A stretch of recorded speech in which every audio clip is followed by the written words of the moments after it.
என் இனிய அன்பு உள்ளங்களே, உங்கள் அனைவருக்கும் என் அன்பான வணக்கம். பொய்க்காதல் இதில் மெய்த்தேண்டல் தகுமோ நாவல் பகுதி 22. வாங்க தொடர்ந்து கதையை கேட்கலாம். என்னதான் சிற்பி அவனது பாசத்தையும் காதலையும் தூரிகை மீது பொழிந்து சென்றாலும் அவனுக்கும் அஞ்சலிக்கும் படுவேகமாக நடந்தேறும் திருமண ஏற்பாடுகள் தூரிகை மற்றும் அவள் வீட்டார் மனதை கலங்க வைத்தது. அதனாலேயே சிற்பி மதியம் அழைத்த போது தூரிகை அழைப்பை ஏற்கவில்லை. அவள் அவனை அலட்சியப்படுத்தினாலும் அவன் விடவில்லை. மாலை அவளை காண வந்து விட்டான். அவள் இப்போது நன்றாக குணமாகி இருக்கிறாள். ஆனால் அவள் முகத்தில் சோகத்தையும் தாண்டி ஒரு சோர்வு அப்பட்டமாக தெரிய, தூரிகை, நீ ரொம்ப டயர்டா இருக்க, வா ஹாஸ்பிட்டல் போயிட்டு வந்துடலாம், இல்ல வைத்தியரை பார்த்துட்டு வரலாம். சிற்பி அழைக்க அவனுக்கு முகம் கொடாமல் படுக்கையில் சாய்ந்து அமர்ந்திருந்தவள், மிஸ்டர் சிற்பி, உங்க வேலை என்னவோ அதை போய் பாருங்க. உங்க அஞ்சலி உங்களை காணாம ரொம்ப துடிச்சு போயிருப்பா. போய் அவளுக்கு என்னென்ன தேவைன்னு கேட்டு கேட்டு சேவை செய்யுங்க. கடுமையாகவே அவள் பேச அவள் மனதின் வேதனை வார்த்தையாக வருகிறது என்று சிற்பி அறிவான் அல்லவா? அதை பொருட்படுத்தாமல் தூரிகையின் அம்மா கொண்டு வந்து கொடுத்து சென்ற டீயை பருக ஆரம்பித்தவன், அது என்னுடைய வேலைதான், அதே மாதிரிதான் இதுவும் என்னுடைய வேலை தானே, நீ இப்பவும் சட்டப்படி என்னுடைய மனைவி தானே, அதுதான் எதுவும் வேண்டான்னு சொல்லி 2 பேரும் சைன் போட்டு கோர்ட்ல மனு தாக்கல் செஞ்சுட்டோமே. ஆமா, ஆனா கோர்ட் இது வரைக்கும் 2 பேருக்கும் விவாகரத்து கொடுக்கலையே. விவாகரத்து கிடைக்கிற வரைக்கும் சட்டப்படி நீ என்னுடைய மனைவி தான். நீங்க என்னதான் சொல்ல வரீங்க மிஸ்டர் சிற்பி? அவள் மிஸ்டர் சிற்பி என்று அழைக்கும் போது அவன் முகம் கோபத்தில் சிவக்கிறது. தூரிகையின் மனம் உள்ளூர் அதை கண்டு ரசிக்கவும் மகிழவும் செய்தது. அவன் தன்னை உயிராக நேசிக்கிறான் என்று இந்த கோபம் தானே உறக்க சொல்கிறது. ஆனால் அஞ்சலியை மணக்க தயாராக இருப்பதை என்னவென்று நினைப்பது? அஞ்சலியை கட்டிக்கிட்டு என்ன வச்சுக்க போறீங்களா? தூரிகை நக்கலாக கேட்டாள். ஆத்திரம் அடைந்தவன் குடித்த டீ கப்பை முன்னால் இருக்கும் டீப்போய் மீது வைத்துவிட்டு துள்ளி எழுந்தான். அதே வேகத்தில் அவள் உதடுகளை பிடித்து நெரித்தவன், தேள் மாதிரி கொட்டுற இந்த உதடுகளை அப்படியே பிச்சு எரிஞ்சிடணும் போல இருக்குடி, ஆனா பார்க்க அசிங்கமா இருக்கும், அதனால மட்டும் சும்மா விட்டுட்டு போறேன், எனக்கு நிறைய வேலை இருக்கு. ஆமா, கல்யாண வேலையே தான்.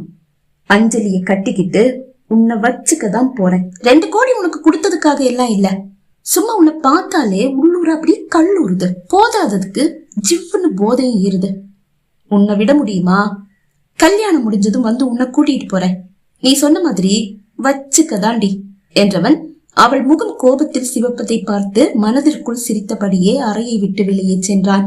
தினமும் தூரிகையை காலை அல்லது மாலை அல்லது இரவு வந்து பார்த்து விட்டு செல்லும் சிற்பி அவள் தினம் தினம் பொலி விழுந்து போவது போல் உணர்ந்தான். அது மட்டுமா, 2 நாட்கள் முன்பு அவளை பார்க்க வந்த போது, ஏன் இப்படி அடுத்தவங்களுக்கு கொமற்ற மாதிரி பெர்ஃபியூம் யூஸ் பண்றீங்க என்று அவள் கேட்க வியந்து போய் அவளை பார்த்தவன் அதன் பிறகு அவளை பார்க்க வரும்போது பெர்ஃபியூம் பயன்படுத்தவில்லை. தன் மீது இருக்கும் கோபத்தில் தான் அவள் அப்படி பேசுகிறாள் என்றுதான் அவன் நினைத்தான். தூரிகையை நல்ல மருத்துவரிடம் அழைத்து செல்ல வேண்டும், ஒரு முழு உடற்பரிசோதனை செய்ய வேண்டும் என்று மனதில் நினைத்துக் கொண்டான். நாட்கள் வேகமாக ஓடி மறைய நாளை சிற்பி அஞ்சலி திருமணம் என்ற செய்தி தூரிகை செவியை வந்து எட்டியது. அவள் மனம் பாரமாகி போக கோயிலுக்கு புறப்பட்டு விட்டாள். சிற்பி இன்று காலை அவளை பார்க்க வரவில்லை. மதியம் அல்லது இரவு வரலாம், வராமலும் போகலாம். நாளை அவனுக்கு திருமணம் அல்லவா?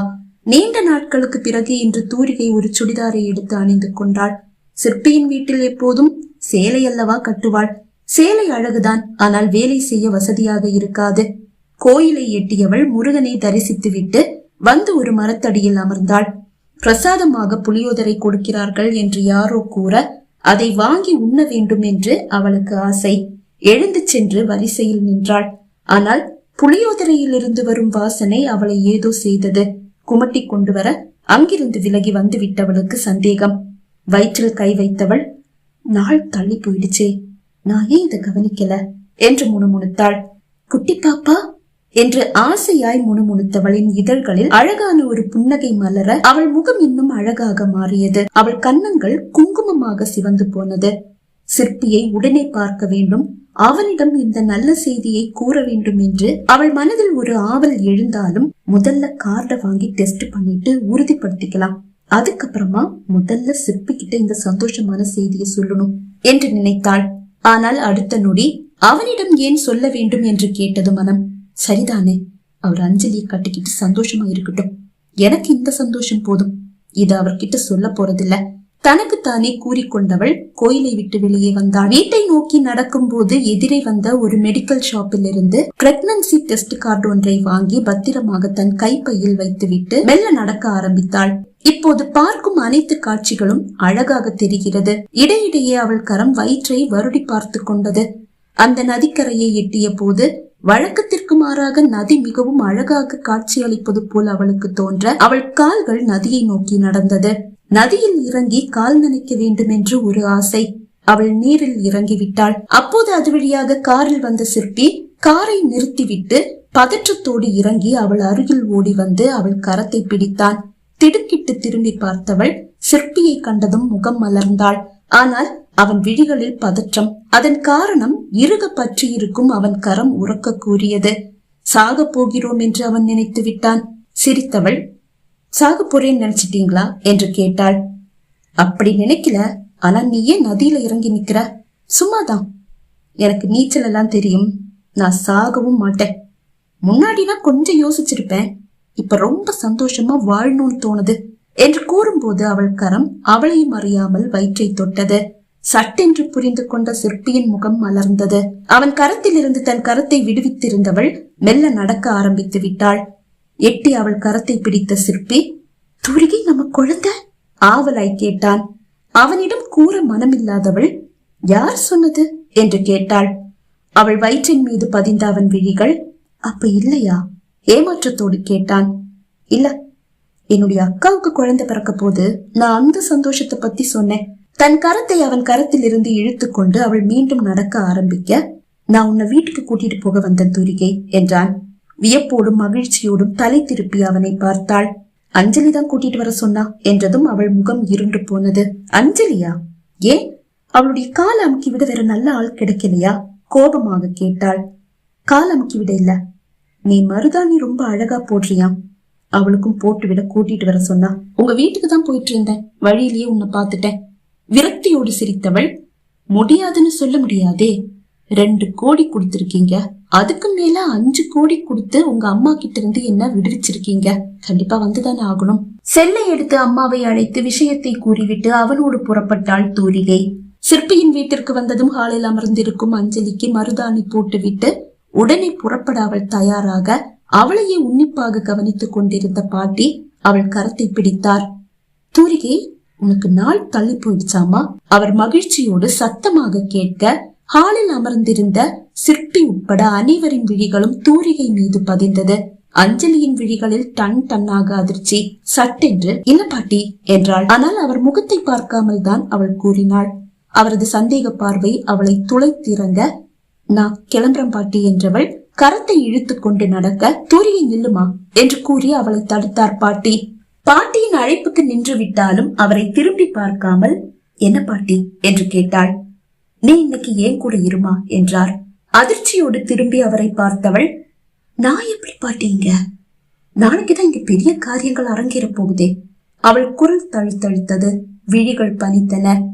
எல்லாரும் சந்தோஷமா இருப்பீங்க, அதுக்கிடையில நான் எதுக்கு? அது உங்க சந்தோஷத்தையும் சேர்த்து கெடுக்கும். அது மட்டும் இல்ல, இங்க நடந்தேற அந்த காட்சிகளை பாக்குற சக்தி எனக்கும் கிடையாது.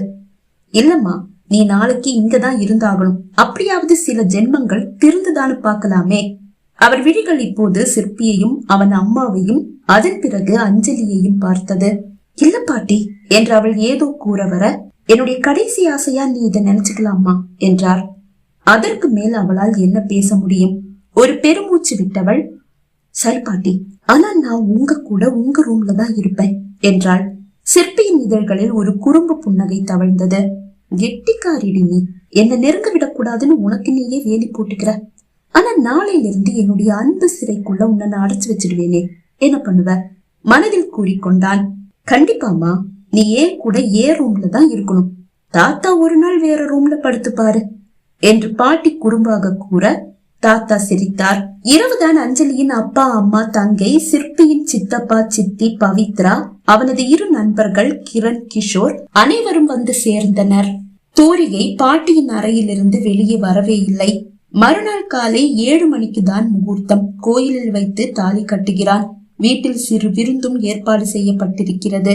தூரிகை கார்டை வாங்கி வந்து விட்டாலே தவிர பரிசோதிக்க முடியாத நிலையில் இருந்தாள். சரி, வீட்டுக்கு போயிட்டு செக் பண்ணிக்கலாம் என்று நினைத்து கொண்டாள். இரவு அனைவரும் உறங்கிவிட்டனர். பாட்டியும் ஆழ்ந்து உறங்குகிறார். மருந்து எடுத்துக்கொண்டுதான் பாட்டி உறங்குகிறார். அவர் இனி காலைதான் எழுவார் என்று அவளுக்கு தெரியும். இப்போது பரிசோதித்து பார்த்தால் என்ன என்று நினைத்தவள் சத்தம் இல்லாமல் எழுந்தாள். கார்டையும் எடுத்துக்கொண்டு குளியல் அறைக்கு சென்று விட்டாள். பரிசோதனையில் பாசிட்டிவ் என்று காட்டியது. அவளுக்கு அழுகையும் சிரிப்பும் போட்டி போட்டு கொண்டு வர மகிழ்ச்சியில் உறக்க கத்த வேண்டும் போல் இருந்தது. அந்த கார்டை மார்போடு சேர்த்து கொண்டவள் சத்தம் இல்லாமல் குளியல் அறையிலிருந்து வெளியே வந்தாள். அறை கதவை சத்தம் இல்லாமல் திறந்து கொண்டு வேகமாக மாடி ஏற ஆரம்பித்தவள் நேராக மொட்டை மாடிக்கு வந்தாள். நான் அம்மாக போறேன் என்று அவள் சிறிது சத்தமாக கத்தினாள். கத்திய பிறகுதான் மொட்டை மாடியின் ஒரு மூலையில் அவளுக்கு முதுகை காட்டி நிற்கும் சிற்பியை கண்டாள். அவள் கத்தியது சிற்பியின் செவியில் வந்து விழுந்த அந்த நொடி வியப்போடும் மகிழ்ச்சியோடும் தலையை திருப்பி பார்த்தவன் தூரிகை தன்னை கண்டு திகைத்து நிற்பதை கண்டு பாய்ந்து அவள் அருகில் வந்தான். என்ன சொன்ன என்று கேட்டான். இல்லை என்றவளின் விழிகள் தரையை பார்த்தது. அவள் தாடையை பிடித்து உயர்த்தியவன், இல்லையே, என்னவோ சொன்னியே, நீ அம்மாக போறியா? இல்லை என்று தலையை மட்டும் அசைத்தவளின் வலது கரம் பின்னால் நகர அதை கவனித்து விட்ட சிற்பி அவள் கரத்தை பிடித்தான். அதில் மறைத்து வைத்திருந்த அந்த கார்டை பலமாக அவள் கையில் இருந்து வாங்கியவன், இது பிரெக்னன்சி டெஸ்ட் கார்டு தானே? சினிமால 1-2 தடவை பார்த்திருக்கேன். அதை பார்த்தவனுக்கு விஷயம் புரிந்தது.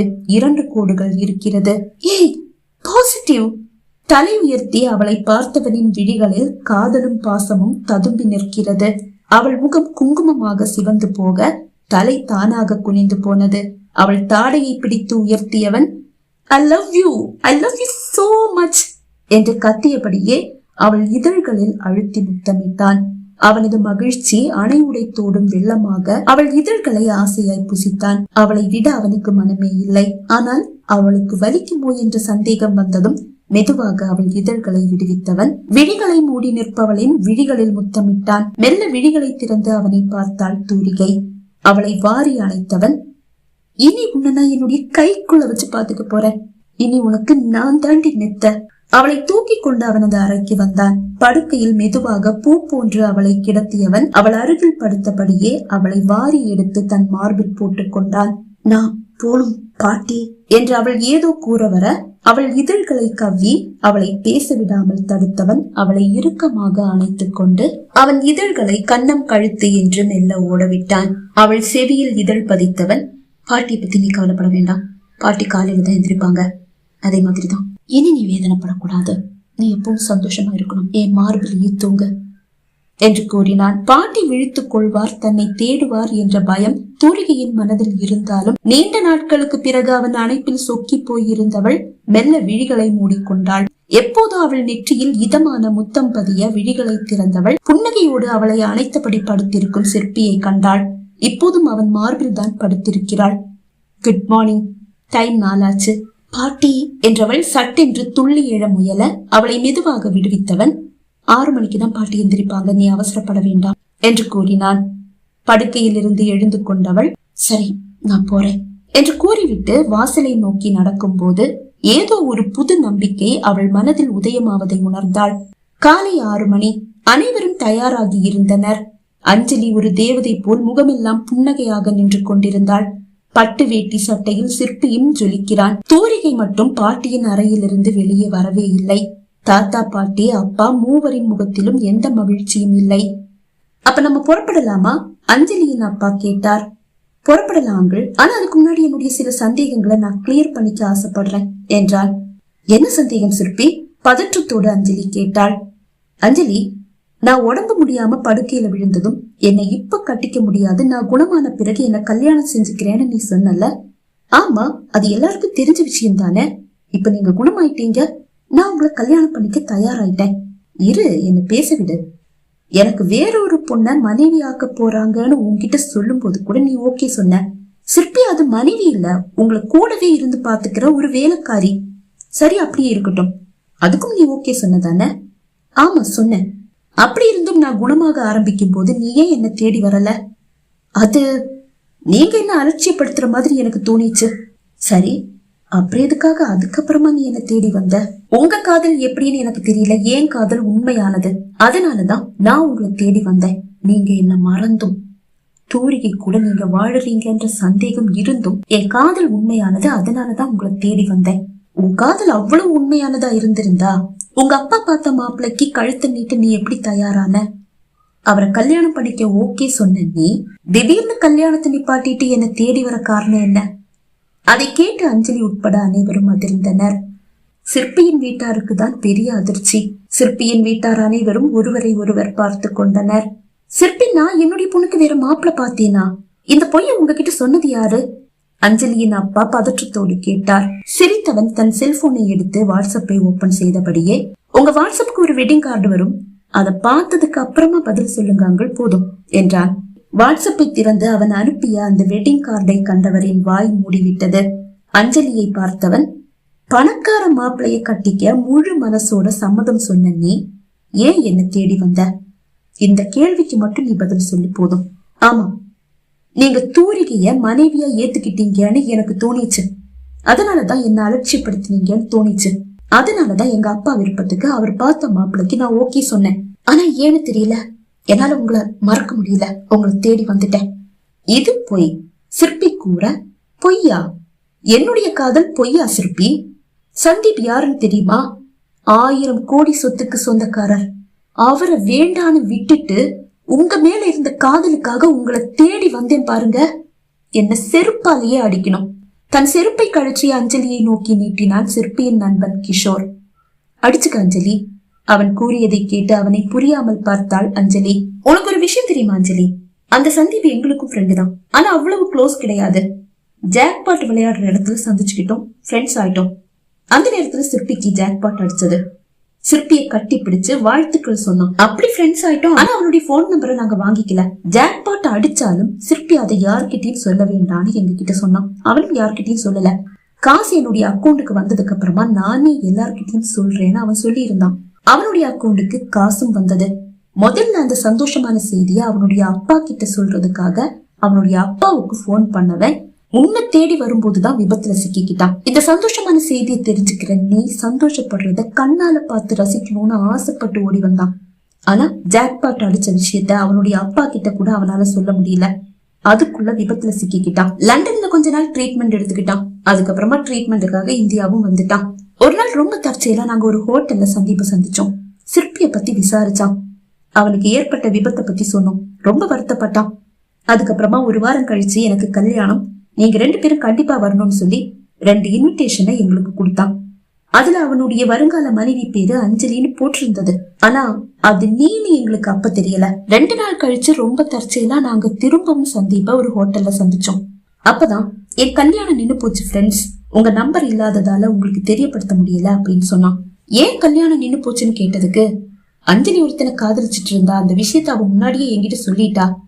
ஆனா அவனை மறக்க முடியலன்னு சொல்லி கல்யாணத்தை நிப்பாட்ட சொல்லிட்டா. அவ இப்ப இந்தியால தான் இருக்கா. கல்யாணத்துக்கு முன்னாடி ஒரு டான்ஸ் ப்ரோக்ராமுக்காக இந்தியா போனவ திரும்பி வரல அப்படின்னு சொன்னான். அப்பதான் அந்த அஞ்சலி நீயா இருப்பியோன்ற சந்தேகம் எங்களுக்கு வந்தது. பரதநாட்டியம் ஆடுற அஞ்சலியான்னு கேட்டோம். ஆமான்னு சொன்னான். உன் போட்டோவை எடுத்து காட்டணும். ஆமா இவளே தான் அப்படின்னு சொன்னான். நீங்க அஞ்சலி கிட்ட சிற்பிக்கு ஜாக்பாட் அடிச்ச விஷயத்த சொன்னீங்களான்னு சொல்லி கேட்டதுக்கு, ஆமா சொன்னேன், அதுக்கும் இதுக்கும் என்ன சம்பந்தம் அப்படின்னு கேட்டான். அத நாங்க சொல்றோம், நீங்க எப்ப அஞ்சலி கிட்ட இந்த விஷயத்த சொன்னீங்க அப்படின்னு சொல்லி கேட்டதுக்கு, நேத்து நைட் அஞ்சலிக்கு போன் பண்ணி பேசிட்டு இருக்கும் போது எனக்கு ரொம்ப வேதனையா இருக்கு. எனக்கு சிற்பின்னு ஒரு ஃப்ரெண்ட் இருக்கான், அவனுக்கு ஜாக்பாட் அடிச்சிருக்கு, ஆனா அவனுக்கு விபத்து ஏற்பட்டு அவன் படுக்கையில இருக்கான் அப்படின்னு சொன்னேன். அப்படியான்னு கேட்டவ எல்லாத்தையும் விவரமா கேட்டு தெரிஞ்சுக்கிட்டா. காலையில போன் பண்ணி சொல்றா, என்னால என்னுடைய காதலனை மறக்க முடியல, அவர் கூடவே சேர்ந்து வாழ ஆசைப்படுறேன், கல்யாணத்தை நிப்பாட்டிடுங்கன்னு. சரி, அதுக்கும் இதுக்கும் என்ன சம்பந்தம் அப்படின்னு கேட்டான். அஞ்சலியுடைய காதலன் தான் சிற்பின்னு நாங்க சொன்னோம். ஓ அப்படியான்னு அவனுக்கு ஷாக்கு. பின்னாடியே சிற்பி கிட்ட இருந்து எங்களுக்கு போன் வந்தது. டே, எனக்கு ஜாக்பாட் அடிச்ச விஷயத்த நீங்க அஞ்சலி கிட்ட சொல்லிட்டீங்களான்னு கோபமா கேட்டான். இல்லடா மச்சான், விஷயம் வேற வழியில லீக் ஆயிடுச்சுன்னு சொல்லி நடந்ததை சொன்னா, அதுதான் அவ என்ன தேடி வந்திருக்கா, சரி நான் பாத்துக்கிறேன் அப்படின்னு சொல்லி போனை வச்சவன் 2 நாள் முன்னாடிதான் போன் பண்ணி எனக்கும் அஞ்சலிக்கும் கல்யாணம், நீங்க கண்டிப்பா வரணும்னு சொன்னான். இங்க வந்ததுக்கு அப்புறம் தான் அவனுடைய திட்டத்தை அவன் சொல்றான். கிஷோர் கூறி முடிக்க அஞ்சலியும் அவள் வீட்டாரும் அதிர்ச்சியில் உறைந்து போயினர். சந்தீபுக்கு வெறும் 1000 கோடி தான் சொத்து. ஜாக்பாட்ல வெற்றி பெற்ற சிற்பிக்கு 8000 கோடி கிடைச்சிருக்கு. அதுல 3500 கோடி அவனுடைய அக்கௌண்ட்டுக்கு வந்துருச்சு. மிச்ச காசு மாசம் மாசம் தவணை முறையில 30 வருஷத்துல அவனுடைய அக்கௌண்ட்டுக்கு வந்துடும். வேலை செய்யாமலே மாசம் மாசம் சம்பளம் கிடைக்கிற மாதிரி. அது ஒண்ணும் சொற்ப காசு இல்ல. 12500 கோடி மாசம் மாசம் அவனுடைய அக்கௌண்ட்டுக்கு வரும். இதை எப்படி அஞ்சலி மிஸ் பண்ணுவா என்று கேட்டான் கிரண். திகைத்து நின்ற அஞ்சலியின் அருகில் வந்த சிற்பி, முதல்ல நீ என்ன தேடி வந்ததும் என் மேல இருக்கிற காதல்ல தான் வந்துட்டியோன்னு பயந்தே போயிட்டேன். ஏன்னா நான் தூரிகையை உயிரா நேசிக்க ஆரம்பிச்சிருந்தேன். அவளை விட்டுட்டு உன்னை கல்யாணம் பண்ணிக்கிற ஒரு மனநிலையில நான் இருக்கல. ஏன்னா என் மனம் ஃபுல்லா தூரிகை தான் இருந்தா. அதுக்கப்புறமா தான் எனக்கு ஜாக்பாட் அடிச்ச விஷயம் தெரிஞ்சுதான் நீ வந்துருப்பியோன்ற சந்தேகம் வந்தது. அப்படிதான் நான் பவித்ராவுக்கு போன் பண்ணேன். என் ஃப்ரெண்ட்ஸ் உன்கிட்ட ஏதாவது சொன்னாங்களா, நீ அஞ்சலி கிட்ட ஏதாவது சொன்னியான்னு சொல்லி கேட்கும் போது, இல்ல நான் உன் ஃப்ரெண்ட்ஸ் என்கிட்ட எதுவும் சொல்லல, நான் அஞ்சலி கிட்ட எதுவும் சொல்லலன்னு சொன்னா. அதுக்கப்புறமா தான் என் ஃப்ரெண்ட்ஸுக்கு போன் பண்ணேன். அப்பதான் ஜாக்பாட் அடிச்ச விஷயம் உனக்கு எப்படி தெரிஞ்சதுன்னு எனக்கு தெரிய வந்தது. நீ எந்த லட்சியத்தோட என்ன தேடி வந்திருக்கேன்னு தெரிஞ்சுக்கிட்டப்பவே உன்னுடைய மூக்க நறுக்கி விட்டுருப்பேன். ஆனா நான் ஒரு காலத்துல உன்னை உருகி உருகி காதலிச்சிருக்கேன் இல்லையா? உன்னை அவமானப்படுத்தி அனுப்ப வேண்டான்னு என் மனசு சொல்லிச்சு. என் காதலியா இருந்த உனக்கு கொஞ்சமாவது மனசாட்சி இருக்கும்னு நான் எதிர்பார்த்தேன். நீ என் கூட கொஞ்ச நாள் இருக்கும்போது நான் தூரிகை மேல வச்சிருக்கிற பாசத்தை புரிஞ்சுக்கிட்டு காதலை விட்டு கொடுத்துட்டு நீ போயிடுவேன்னு ஒரு சின்ன நம்பிக்கை இருந்தது. நீ அப்படி செஞ்சிருந்தா உன்னை இப்படி அவமானப்படுத்த வேண்டிய அவசியம் வந்தே இருக்காது. யார்கிட்டையும் இந்த உண்மையை சொல்லாம உன்னை காட்டி கொடுக்காம உன்னை கௌரவமா வழி அனுப்பி வச்சிருப்பேன். ஆனா கடைசி வரைக்கும் நீ உன்னை மாத்திக்கல. அவமானப்பட்டுதான் திரும்புவேன்னு நீ முடிவு பண்ணிட்டா என்னால என்ன பண்ண முடியும்? இனிமே என்னுடைய வாழ்க்கையில உன்னை ஒரு நாளும் சந்திக்க கூடாதுன்னு ஆசைப்படுறேன். நீ போலாம். சிற்பி கூற அஞ்சலியின் கன்னத்தில் பலமாக வந்து விழுந்தது அந்த அடி. கன்னத்தை பிடித்து கொண்ட அஞ்சலி அடித்தது யார் என்று பார்த்தாள். சிற்பியின் அம்மா கோபமாக நிற்கிறார். இப்படி ஒரு எண்ணத்தோட தான் நீ எங்க வீட்டுக்கு வந்தியா? இது தெரியாம என் மருமக தூரிகைய இவ்வளவு கஷ்டப்படுத்திட்ட. இனி நீ ஒரு நிமிஷம் இந்த வீட்டுல இருக்க கூடாது. கிளம்பு. கோபமாக அவர் கூற தலையை தொங்க போட்டுக் கொண்ட அஞ்சலி தன் அப்பா அம்மா தங்கையோடு தன் உடைமைகளை எடுத்துக்கொண்டு கிளம்பி விட்டாள். அனைத்தையும் பாட்டியின் அறையிலிருந்து கேட்டுக்கொண்டிருந்த தூரிகை ஓடி வந்து சிற்பியை இறுக்கமாக கட்டிக்கொள்ள அவளை வாரி அணைத்து அப்படியே தூக்கி ஒரு சுற்று சுற்றியவன் மெதுவாக அவளை கீழே நிறுத்திய பிறகு, எல்லாருக்கும் ஒரு குட் நியூஸ், நாங்க அப்பா அம்மா ஆக போறோம் என்றான். அதை கேட்ட அனைவரின் முகமும் மலர்ந்தது. சிற்பியின் அம்மா தூரிகையின் அருகில் வந்து அவளை கட்டி அணைத்து அவள் நெற்றியில் முத்தமிட்டார். என்ன மன்னிச்சிடுமா என்று அவர் கூற அவள் உள்ளம் குளிர்ந்து போனது.